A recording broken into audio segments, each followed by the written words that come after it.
నమస్తే, welcome to Abhinav Bharat. అమెరికాలో పలానా కుటుంబానికి కష్టం వచ్చింది, మనమంతా డాలర్లు సాయం చేసి ఆదుకోవాలి. ఇలా ఒక ఈమెయిల్.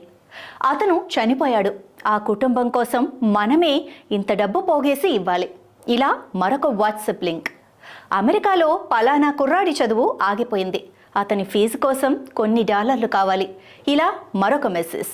ఇలా ప్రతి విషాదకర సందర్భంలోనూ వారికి సాయం అందించాలన్న సంకల్పంతో గో ఫండ్ అనో మిలాప్ ద్వారానో ఆయా కుటుంబాల స్నేహితులు, కజిన్స్, నైబర్స్ ఎవరో ఒకరు ఫండ్ రైజింగ్ మొదలుపెట్టి వివిధ వాట్సాప్ గ్రూపులు, ఈమెయిల్స్ ద్వారా లింక్స్ తిప్పుతూ ఉంటారు. నిజంగా ఆపదలో ఉన్నవారికి సాయపడాలన్న ఆలోచన మంచిదే, కానీ రాను రాను ఇదొక వ్యసనంలో తయారైంది. ఏదైనా జరగడం ఆలస్యం, ఆ విషాద వార్త కంటే ముందే మేము పలానా వారికి సహాయం చేశాం అంటూ ఫండ్ లింక్స్ వచ్చేస్తూ ఉంటాయి. ఈ హడావిడి, అత్యుత్సాహం చూస్తుంటే సాయం చేశామన్న ప్రచారానికే ఎక్కువ ప్రాధాన్యత ఇస్తున్నట్లు కనిపిస్తోంది. ఇక్కడ కొన్ని ముఖ్యమైన ప్రశ్నలు కూడా తలెత్తుతున్నాయి. అసలు ఇలా విరాళాలు సేకరించే ముందు ఆ కుటుంబ సభ్యులు అనుమతి తీసుకున్నారా అనేది ముఖ్యమైన ప్రశ్న. రెండోది, నోటికొచ్చిన అమౌంట్ 3 to 4 ఇలా ఇన్ని లక్షల డాలర్ల వంటి పెద్ద మొత్తాన్ని ఒక గోల్ లాగా పెట్టి తిప్పుతున్నారు.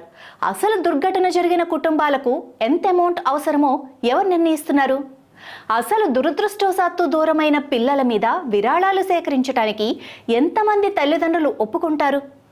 అత్యంత దయనీయమైన పేదరికంలో ఉంటే తప్ప, అనారోగ్యంతో కదల్లేని స్థితిలో ఉంటే తప్ప ఎవ్వరూ దీనికి సిద్ధపడరు. ఇక చదువు విషయానికి వస్తే, మెరిట్ ఉండి డబ్బులు లేక చదవడానికి ఇబ్బంది పడుతున్న మెరికల్ లాంటి పిల్లలకు చాలామంది హెల్ప్ చేస్తూనే ఉన్నారు. కానీ ఏ గోల్ లేకుండా ఒక చెత్త యూనివర్సిటీలో అడ్మిషన్ తెచ్చుకున్న వారికి గో ఫండ్ ద్వారా 2 ఏళ్ల ఫీజు సమాజం కట్టాలి అనుకోవటం భావ్యం కాదు కదా.